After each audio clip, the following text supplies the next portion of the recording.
jamais agressif dans la vie. Quelqu'un te trahit, qu'est-ce que tu fais? Tu vas le tuer, tu vas faire... Non, non, non, non, non, non, se fait pas ça. Tu te donnes l'importance dans la vie. Tu dis, moi, c'est moi.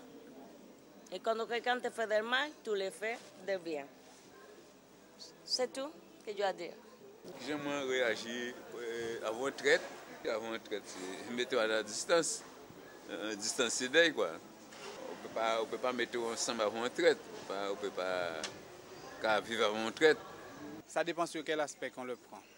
C'est vrai qu'on va toujours avoir des traites, il sera toujours avec nous.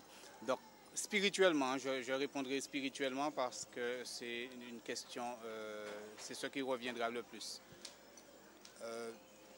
Il faut aimer son prochain, d'accord? Alors, spirituellement, on ne va pas regarder le traite comme un individu à part entière, on va le regarder comme quelqu'un qui a agi sous l'influence d'eux.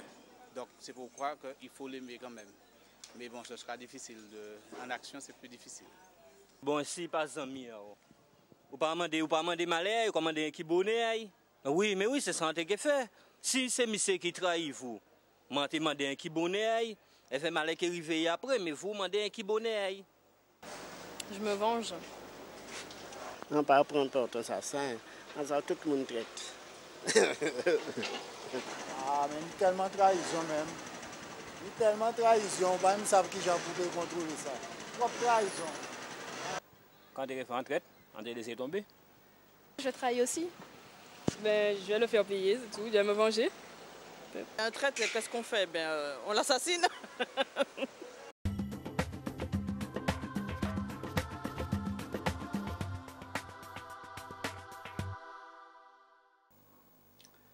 Bonsoir à tous amis gospéliens et gospéliennes, content de vous retrouver, Michela pour vous servir en cet après-midi.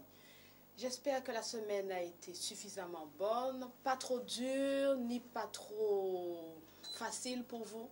Mais aujourd'hui, nous avons un thème pour ce forum qui est la trahison. Et aujourd'hui, nous avons avec nous un intervenant et nous allons tout de suite lui demander de se présenter. Bonjour. Bonjour Michela, bonjour à tous les spectateurs de Gospel Décibel. C'est une joie pour moi donc d'être sur le plateau avec vous et bien sûr de pouvoir travailler un tel thème qui me semble d'actualité concernant les relations que nous vivons dans le monde actuel. Donc c'est vraiment un plaisir pour moi d'être là avec vous sur ce plateau et de pouvoir bien sûr dialoguer concernant ce sujet qui, à mon sens, semble être fort intéressant. De ce fait, donc, qu'est-ce que la trahison? Que peux-tu nous en dire dessus? La trahison, Michela, c'est vrai qu'en réfléchissant sur ce thème, bien sûr, en tant que pasteur, en tant que serviteur de Dieu, nous faisons référence à la parole de Dieu, mais nous regardons aussi la société dans laquelle nous vivons, bien sûr. Et pour parler de la trahison, je pense que les meilleurs outils que nous avons, c'est la Bible. Premièrement, qui est la parole de Dieu, puisque lorsque nous regardons tout au début de l'humanité, tout au début de la création de l'humanité, il y a un problème de trahison qui se passe ici au niveau de la première famille, la famille donc d'Adam et Ève. Mais il faut comprendre que la trahison a une source, et sa source, c'est la jalousie. Donc c'est la jalousie qui génère effectivement donc la trahison. Donc s'il faut définir la trahison, nous pourrions dire beaucoup. La trahison, c'est un sentiment injustifié, sentiment malicieux envers les autres, envers celui qui est innocent. Ça veut dire que c'est quelque chose de gratuit quelque part. Et non seulement envers celui qui est innocent, mais ça peut être aussi lié, je dirais, dans une relation d'animosité. Mais il y a toujours une relation à la base de la trahison. Puisque si on parle de trahison, c'est qu'il y a quelque chose qui va être brisé, qui est construit et qui sera donc détruit, qui sera donc brisé. Donc on peut aussi toucher les synonymes de la trahison, qui sont donc l'aversion, l'animosité, le dégoût, l'inimitié, l'intolérance, d'accord, qui nous parlera aussi du racisme et voire même de la répulsion. Donc la trahison, dans sa base, dans son essence même, c'est tout cela. Mais cette trahison vient-elle uniquement de la part de ceux que l'on estime, de la part de nos proches uniquement? La plupart du temps, la trahison vient de la part de nos proches. Je reviens un peu sur ce que je disais, puisque pour parler de trahison, ça veut dire qu'il y a eu relation. Oui. D'accord? Pour parler de trahison, ça veut dire que quelque part, il y a eu quelque chose de construit et qui sera donc par la suite détruit. Et nous pouvons parler de trahison comme étant quelque chose de négatif, quelque chose de mal, parce que quelque part, au préalable, il y avait une relation de confiance. Au préalable, il y avait une relation d'échange, il y avait une harmonie. Oui. D'accord? Donc la trahison, quelque part, va emmener le doute, va emmener la méfiance.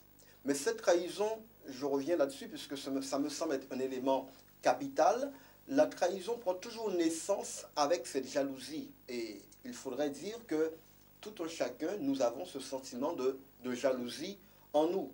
Et cette jalousie nous emmène à développer un autre sentiment qu'est la trahison, d'accord? Qui veut dire qu'on va quelque part gratuitement envier quelqu'un et commencer à nourrir une animosité envers cette personne, commencer à détester cette personne, à avoir un dégoût, une sorte d'inimitié. Il y aura une intolérance qui va prendre place, je dirais, dans nos sentiments vis-à-vis donc de cette personne. Et cela va créer une cassure, va créer un brisement, va créer, je dirais, vis-à-vis de l'autre personne qui s'est sentie trahie, une méfiance.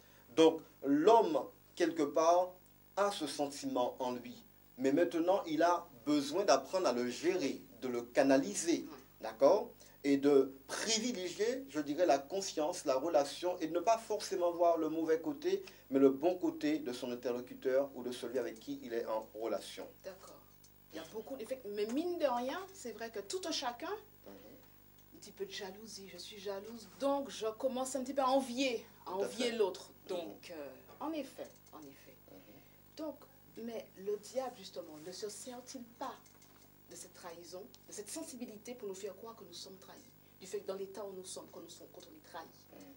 Je pense que tu dis vrai, c'est tout à fait juste. Le diable se sert de ce sentiment en nous, de jalousie, pour nous emmener effectivement à envier, pour nous emmener à détester, pour nous emmener à nourrir une animosité. Il est vrai que, bon, il ne faut pas non plus voir le diable partout et lui rendre responsable. Je pense qu'il faut avoir un juste équilibre. Nous sommes aussi responsables en tant que gérants, n'est-ce pas, en tant qu'intendants de nos sentiments, puisque nous sommes des êtres responsables. Dieu nous crée avec une responsabilité morale. Donc nous avons certes la responsabilité de gérer nos sentiments, la responsabilité de les maîtriser, de les canaliser, d'accord? Et quand ces sentiments, nous ne les maîtrisons pas ou ne sont pas canalisés et qu'ils font des dégâts, nous sommes aussi responsables des dégâts. Donc il est clair que le diable a toujours une mainmise. La Bible nous rappelle dans l'évangile de Jean, au chapitre 8, le verset 44, que le diable est le père du mensonge. Ça veut dire qu'il est l'auteur de la jalousie, quelque part. C'est lui qui va nourrir ce sentiment, ce terrain qui est déjà là. Une fois que la porte est ouverte, le diable va s'immiscer et quelque part déclencher une jalousie en nous pour nous emmener donc à haïr. Et la haine peut aller jusqu'à la mort. Oui. On le voit d'ailleurs entre, je dirais, les deux enfants qui vont sortir de cette première famille, Adam et Ève, première famille de l'humanité. Nous voyons dans le cœur de Caïn, il y a quelque chose qui se construit, quelque chose de négatif vis-à-vis de son frère. Mais c'est quoi? C'est tout simplement la jalousie. Mais cette jalousie va emmener une animosité. Cette jalousie va emmener chez lui une sorte d'aversion très, très négative vis-à-vis de son frère. C'est-à-dire qu'il va commencer à nourrir une rancune. Il va commencer à nourrir, je dirais, une intolérance, un dégoût vis-à-vis d'Abel, alors qu'Abel ne lui a rien fait. Donc c'est totalement gratuit. Ce n'est que dû à la jalousie de Caïn. Et cette jalousie va déclencher la haine, donc le dégoût, l'intolérance, la méprise de son frère, jusqu'au point où cette haine qui va prendre place l'emmènera au meurtre, tout simplement. Et c'est là justement que nous disons que nous avons tous cela en nous. Mais quand Dieu est présent dans notre vie, Dieu nous aide justement à clouer ce sentiment à la croix. D'accord? Et à permettre à l'amour de Dieu, à son amour, de se manifester dans notre vie et dans nos relations d'échange. C'est bien vrai. Tu as parlé de trahison en disant que c'est une animosité, aversion. Mais peut-on aussi parler de convoitise pour la trahison? peut parler de convoitise. Je crois que tout cela, on va dire que